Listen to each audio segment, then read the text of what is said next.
Saris brothers శ్రావణ వేడుకలు అన్ని రకాల వస్త్రాలు శ్రావణంలో కూడా ఆషాఢం ధరలకే అమ్మకం. అండ్ మీరు ఇప్పుడు కూడా ఈ రోజు కూడా మీరు డైలాగ్స్ రాస్తానంటే కౌగిలించుకొని రాయించుకునే వాళ్ళు బోలెడు మంది ఉన్నారు. ఎందుకు మరి దాన్ని మీరు పక్కన పెడుతున్నారు? నాకు డైలాగ్ రాయడం అంటే సార్, నేను ఈ మధ్యకాలంలో రవితేజ రేట్ల కోసం వంశీ అడిగితే భరణన్నే రాస్తే చేస్తా అన్నాడు. 3-4 ఏళ్ల క్రితం నేను లేడీస్ టైలర్ సన్న ఫ్యాషన్ డిజైనర్, లేడీస్ టైలర్ సన్న ఫ్యాషన్ డిజైన్ రాశా. నేను రాస్తే దానికి నేను 3 నెలలు కేటాయిస్తాను. నాకు బైండ్ పుస్తకం ఇవ్వడం అలవాటు. ఇప్పుడు బైండ్ పుస్తకం ఇస్తే 3 నెలలు నేను మానేస్తే నా ఇన్కమ్ పోతుంది. పైగా నా టేస్ట్కి ఒప్పుకునే వాళ్ళు ఇవాళ ఎవరు అంటే ఇన్ సెన్స్ రాస్తే రాయొచ్చు, కానీ అన్నీ కొట్టేస్తుంటే నేను తట్టుకోలేదు.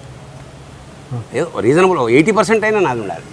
ఇక అట్లాంటప్పుడు ఇక ఆ దాస్యం అవసరం, ఇంత బతుకు. బట్ మీరు యాక్టర్గా చేస్తూ లొకేషన్లో మీతో కరెక్షన్ చేయించుకునే వాళ్ళు ఉంటుంటారా, లేకపోతే మీరే ఇన్వాల్వ్ అయ్యి చేయడం? లేదు, మనం అడగందే నేనేమి చేయను. ఎందుకంటే రైటర్ని అయి ఉండి ఇంకో రైటర్ని అవమానపరిచినట్టు. ఫస్ట్ థింగ్ ఏమిటంటే రైటర్ కమ్ డైరెక్టర్ లేదా చిన్న డైరెక్టర్స్ పక్కన రైటర్స్ ఉంటారు, వాళ్ళకి తెలుసు రైటర్ కమ్ యాక్టర్ అయితే వాడు కొంచెం పంచులు ఏమైనా వేస్తే బాగుంటుంది. ఏంది సీన్కి ఒక పంచ్ వేసినా చాలు కదా అంచేత వాడు రాయమంటారు, నేను రాస్తూ ఉంటాను కూడా. పెద్దవాళ్ళు అయితే పర్మిషన్ తీసుకోమని చెప్తాను. అన్లెస్ వాళ్ళకి తెలియకుండా రాయడం ధర్మం కాదు అంతే. అది ఇప్పుడు రాగానే వైట్ షీట్స్ ఇచ్చేవాళ్ళు కూడా ఉన్నారు. ఇదేంటే ఏం లేదంటే ఏం లేదు సార్ చెత్తగా రాశాడు, కొంచెం మీరు చెప్తాను రాయండి అని. ఒరిజినల్ ఇవ్వమంటే ఎవరు వాడు ఏం చెప్తే అది రాయాలి. అది స్టాండర్డ్స్ పడిపోవడం, ఇంకేం లేదు. నేను రాసిన 51 స్క్రిప్ట్లు బౌండ్లే ఇచ్చాను. నేను చాలాసార్లు స్క్రిప్ట్ నేను లొకేషన్కి వెళ్ళే ఉండాలి, ఇచ్చేసి మార్చుకుంటే వాళ్ళు మార్చుకుంటారు. ఇప్పటివరకు మీరు రాసిన బెస్ట్ డైలాగ్ ఏదైనా తక్కువ గుర్తొచ్చి? అంకురం. ఏంటది ఆ బెస్ట్ డైలాగ్? ఒకటే ఒక సీన్ ఎపిసోడ్ అది. అంకురం అనే సినిమా మన ఓంపురి రేవతి వాళ్ళది, అందులో ఎపిసోడ్ బాగుంటుంది. అది ఒక్క డైలాగ్ చెప్పలేదు, ఎందుకంటే మరి ప్రతి డైలాగ్ బాగుంటుంది కదా. Ladies tailor, Kanakamahalakshmi, recording, dance troupe. ఆ బెస్ట్ డైలాగ్ అన్నప్పుడు నాకు ఇది గుర్తొస్తుంది. వేటూరు గారు ఎప్పుడు అంటుండేవారు ఏంటంటే, వారసుడు వచ్చాడు సినిమాలో కొడుకు వెళ్ళిపోయాడని బాధపడుతుండగా నిర్మలందరికి వెంకటేష్ వస్తాడు కొడుగ్గా. కొడుకుని కావాలించుకుని అంతా అయింది. వెంకటేష్ పడుకుంటాడు, ఆ పక్కన పెట్టి జో కొడుతూ ఉంటుంది. డిజాల్వ్ చేస్తాం, వెంకటేష్ కళ్ళు తెరుస్తాడు. చూస్తే నిర్మలమ్మ అలా కొడుతూనే ఉంటుంది మేల్కొని. అదేంటమ్మా పడుకోలేదా అంటే, లేదురా ఇది కలో నిజమో తెలియట్లేదు, పడుకుంటే కళ అయిపోతుందేమో అని భయం వేసి. ఎంత బారాశివయ్యా అని వేటూరు గారు అంటుండేవాడు రచయితగా. అది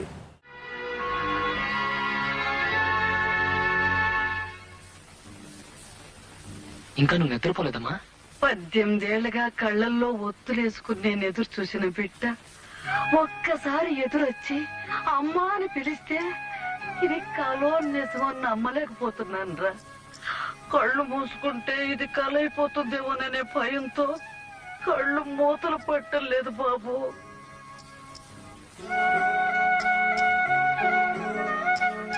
జనరల్గా ఎప్పుడైనా సరే గుర్తుండిపోయే డైలాగులు అన్నీ ప్యాథటిక్ డైలాగులే ఉంటాయి. విషాదకరమైన డైలాగులు ఎక్కువ. అదే అందుకని అంకురంలో ఏమన్నా అంటే, వాడు సత్యం అనేవాడు పట్టుకుపోయారా అని బ్లాక్ టికెట్లు అమ్ముకునే సాయిన దగ్గరికి వస్తున్నాడు వాడు శరత్ బాబు. నాకు ఒకసారి చెప్పవాడు, నువ్వు కూడా ఆడు ఇద్దరు ఒకటే జైల్లో ఉండేవాడు కదా అతేనంటే, నాకు తెలియదు సార్ అంటాడు. నువ్వు భయపడుతున్నావురా లాయర్నని, నీకేమి కాదు నేను చెప్తా అంటే, పై మరి నువ్వు సినిమాలో నువ్వు హీరోలు చూస్తున్నప్పుడు నీకు అనిపించదు నువ్వు కూడా హీరో కావాలని అంటాడు. అంటే అనిపిస్తుంది సార్. నువ్వు ఎప్పుడైనా విశాలమైన సన్నివేశాలకు ఏడుస్తావంటే ఏడుస్తాను సార్, ఏడుపు వస్తుంది. ఏడుపు వస్తుందంటే ఇంకా నీలో కొంచెం మానవత్వం ఉన్నట్టు లెక్క, కొంచెం హెల్ప్ చేయరా అంటాడు. సరే సార్, నువ్వు వాడిని చూశానని కోర్టులో చెప్పాలి. అదే చూశానని చెప్పు. కట్ చేస్తే కోర్టు వెళ్ళాడు, ఆర్గ్యుమెంట్ చేశాడు. అట్లనా చూసావా ఏమిటి? ఓకే. కట్ చేస్తే కోర్టు అడ్జర్న్. వీడు సెల్లో ఉంటాడు. సెల్లో ఉంటే పోలీసు ఇన్స్పెక్టర్ వస్తాడు. వచ్చేయరా నిజం చెప్తే నీకు కిరీటం అన్న పెడతాను అనుకుంటున్నావా, పెళ్ళైందా నీకు అంటే వాడు ఇంకా చేసుకోకు పట్న కొడతాడు మా వీపు మీద, అమ్మా అనేది ఖచ్చితంగా కట్ ఫ్యాన్ తిరుగుతుంటుంది, కుంటుకుంటూ వస్తాడు సాయి కుమార్ లోపలికి. అంత నలుగురు ఇందులో సత్యం గుర్తుపట్టగలవా అంటే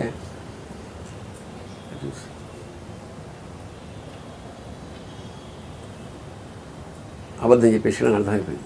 అందరూ వెళ్ళిపోయారు, కోర్టు కూడా వెళ్ళిపోయారు. తీసుకొచ్చిన లాయర్ మాత్రం అక్కడ కూర్చున్నాడు. ఎందుకు ఇలా చెప్పాడు అర్థం కాక వాడు మెల్లిగా వాడు ఫస్ట్ ఒక నువ్వు సినిమాలు చూస్తుంటావా, చూస్తాను సార్ టికెట్ అమ్మేవాడు సినిమాలు చూడు. అప్పుడు నాకు అందులో సినిమాలు చూసినప్పుడు ఈ రసాయనాన్ని పండుతాయి కదా, మరి ఎందుకురా నువ్వు అని అంటాడు ఫస్ట్ కదా అని చెప్పా కదా. ఇప్పుడు వాడు అలా ఈడ్చుకుంటూ దగ్గరికి వచ్చి లాయర్ దగ్గరికి వచ్చి నేను ఎప్పుడు సినిమాలు చూడను సార్, సినిమాలు అంతే. This communicated a lot. అంటే అంతకుముందు కోర్టులో ఏరో నిజం చెప్తున్నావు అని ఫస్ట్ అడిగితే లాయర్ గారు నా దగ్గరికి వచ్చి నువ్వు సినిమాలు చూస్తావు కదా, నువ్వు హీరో అవ్వవా, ఎంతసేపు అలాగే మిగిలిపోతావు అన్నప్పుడు నాకు ఆ రోజు నిద్ర పట్టలేదు సార్. అవును నేను సినిమాలు చూసాను, బ్లాక్ టికెట్లు అమ్మాను, నేనెందుకు కాకూడదు హీరో, నేనెందుకు నిజం చెప్పకూడదని కోర్టులోకి వచ్చి సార్ నేను నిజం చెప్తాను sir, court urgent cut next scene అది కట్ చేస్తే అది ఎన్నిసార్లు చెప్పినా నాకు కళ్ళు సమర్స్తాయి, అంత గొప్ప మంచి సినిమా. ఓకే. అండ్ అందరూ బాగా గుర్తుండిపోయేది మీ విషయంలో అయితే అతడు సినిమా, అది ఎవర్ గ్రీన్. ఇంకా మగాడ్రా బుజ్జి. నటుడిగా మీకు బాగా తృప్తినిచ్చిన సినిమా ఇప్పటివరకు ఏదైనా బాగా తృప్తినిచ్చిన సినిమా? సముద్రం మంచి పాత్ర. ఓకే. అంటే విలను నేను కోరుకున్నది లెంగ్తీ అధ్యక్ష అంట, పైగా there are so many variations. అటు విలను ఒక సీన్ ఉంది అందులో, అంటే ఒరిజినల్గా వంశీ అప్పుడు త్రివిక్రము శోభను ఇంకో ముగ్గురు కలిసి ఒక పెద్ద సీన్ రాశారన్నమాట, 3 పేజీల సీన్ అది. వంశీ అని చెప్పాడు, కృష్ణ వంశీ అన్న వీడి జీవితంలో ఎమ్మెల్యే నా ఊళ్ళో వినపడేలాగా కొరమైన అంతసేపటి అధ్యక్ష అని ఎక్కువలో వస్తుండగా అనాలి అని కోరిక. వీడు సరిగ్గా ఇట్లా వేస్తుండే ఠాక్కని చేయి వస్తుంది, శ్రీహరి పట్టుకుని తీసుకెళ్ళిపోతాడు. ఇక వేయిన వాడు వీటితోటి అప్లికేషన్ మీద అక్కడి నుంచి కొట్టుకుంటూ డైలాగు చెప్పి నా జైలు పెట్టాలి. అప్పుడు నా శివాజీరాజా వాళ్ళు వీళ్ళు విడిపిస్తాడు.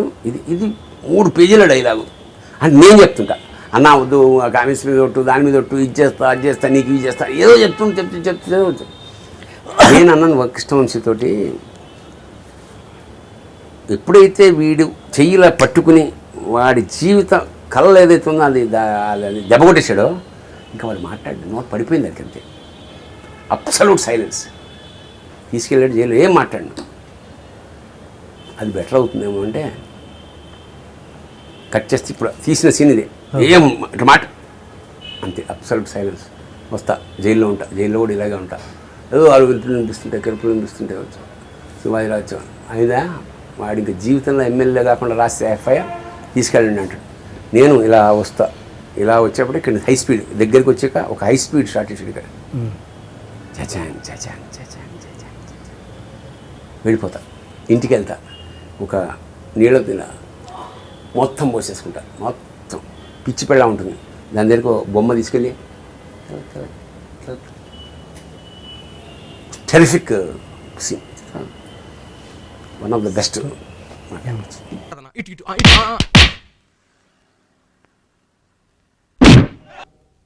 వీడి మీద రౌడీ షీట్ ఓపెన్ చేస్తున్నా అంటే పోలీస్ స్టేషన్లో రౌడీ షీటర్గా నమోదైనోడు ఇప్పుడున్న రూల్ ప్రకారం ఎమ్మెల్యేగా నిలబడ్డానికి అనర్హుడన్నమాట.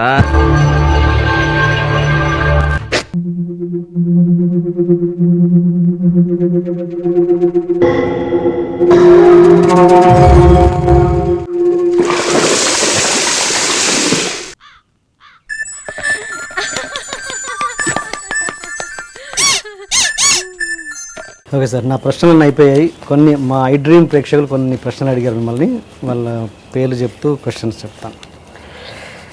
ఓకే, తరుణ్ అంట, గతంలో మీరు ఒక అమ్మాయి రేప్ కేసు విషయంలో ఒక క్రిమినల్ లాయర్ని కలిస్తే చాలా చీప్గా మాట్లాడారంట. ఎంతవరకు నిజం? ఆ అమ్మాయికి న్యాయం జరిగిందా? చీప్గా ఏం మాట్లాడలేదు, సత్యం మాట్లాడాడు. ఆయన ఏమన్నాడంటే, ఇలా చిన్నపిల్లండి రేప్ చేసేసాడు, వాళ్ళు బయటికి చెప్పుకోవడానికి లేదు, అందుకని మీ దగ్గరికి వచ్చానంటే నా సలహా అయితే దాన్ని మర్చిపోతే బెటర్ అన్నాడు. షాక్ నేను.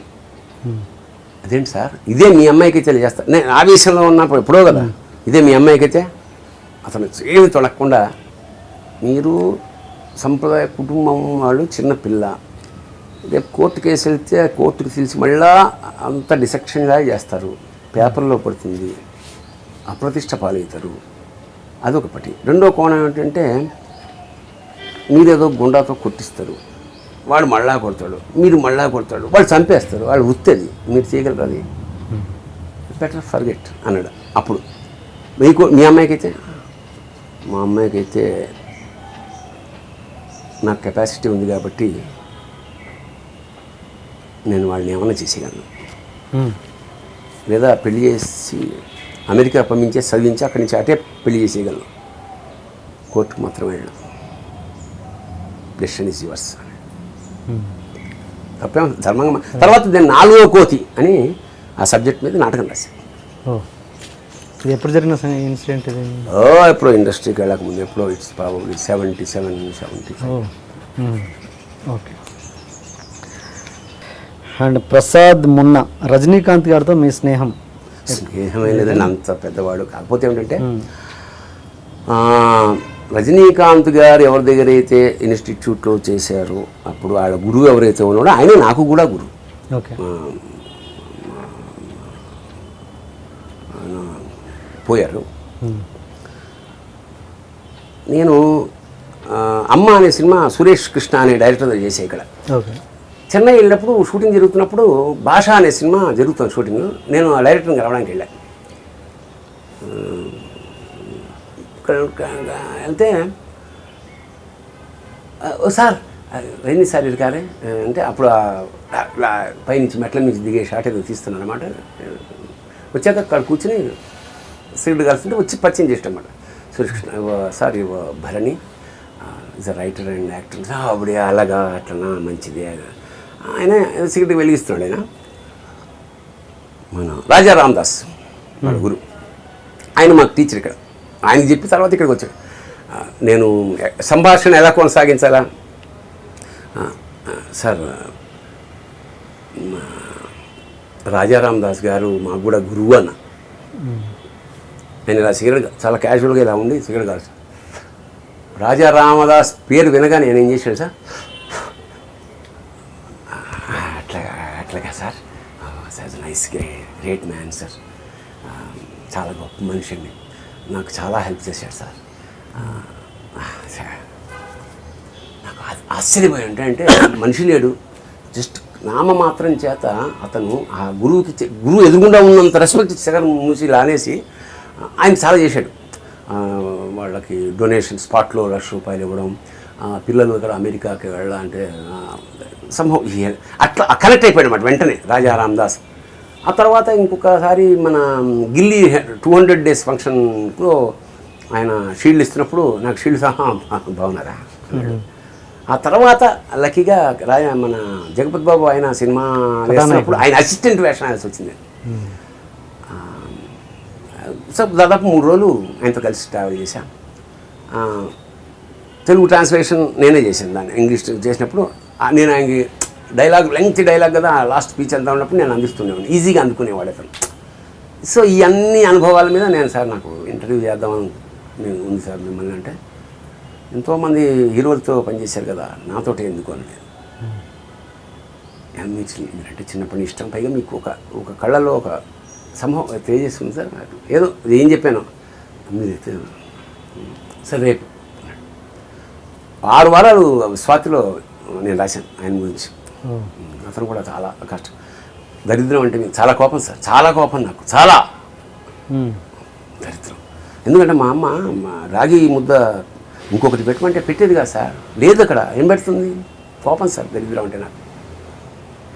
మీకు మరి జీవితంలో నెక్స్ట్ జన్మమే వద్దు sir, nothing excites me sir, nothing excites me. So simple మనిషి అన్నమాట. అట్లాగా అది స్నేహమే లేదు సార్. ఆయన ఎక్కడో ఉన్నాడు, మనం ఎక్కడో స్నేహం, ఆరాధనా భావం అంతే. ఆయనలో ఉన్న గొప్ప క్వాలిటీని ఇప్పటి జనరేషన్కి ఏదో ఒక ముక్కలో చెప్పండి. అతను ఇంకా బెల్లు కొడుతున్న కండక్టర్ కానీ భావిస్తాడు తనని. అది కాకపోతే ఆ బెల్లు రాఘవేంద్ర స్వామి కొడుతున్నట్టుగా భావిస్తాడు. సో సింపుల్ మనిషి. సరే సార్, మొత్తానికి మీ వాల్యుబుల్ టైంని ఇంతసేపు మమ్మల్ని భరించి ఇచ్చినందుకు ఓపిక్గా ఇట్స్ ఇంటరాక్టివ్ బాగుంది, చాలా ఓపిక్గా ఇచ్చారు. ఇందులో నా స్వార్థం కూడా ఉంది. చెప్పండి. భవిష్యత్తులో నేను నలుపు తెలుపు కొంచెం కలరని ఆత్మకథ ప్లాన్ చేస్తున్నా. ఇప్పుడు ఎక్కడో ఎవరికో చెప్పుకోవాలి, అది ఇప్పుడు జనానికి చెప్తూ రికార్డు కూడా అయింది కాబట్టి నేను దాన్ని జాగ్రత్తగా మెల్లిగా పెట్టుకుని ఒక్కొక్క ఎపిసోడ్గా రాసుకుని, అంటే కొంత 25%, చాలా 75% ఉండొచ్చు. బట్ ఏమైనా ఇది it was experience I shared with you people. చాలామంది ఇంటర్వ్యూలు అడిగినా కూడా మా దగ్గరకు వచ్చారు. చాలా ప్రెస్టేజ్. అంటే ఇంక చెప్పిందే చెప్పి ఎన్నిసార్లు చెప్పాలని చెప్పి జనరల్గా అవాయిడ్ చేస్తుంటాను. సాధ్యమైనంత వరకు ఇప్పుడు ఈ ఇంటర్వ్యూలో దాదాపు నాకు తెలిసి 75% కొత్త పాయింట్లు, కొత్త విషయాలే చెప్పానని అనుకుంటున్నాను. Thank you very much sir.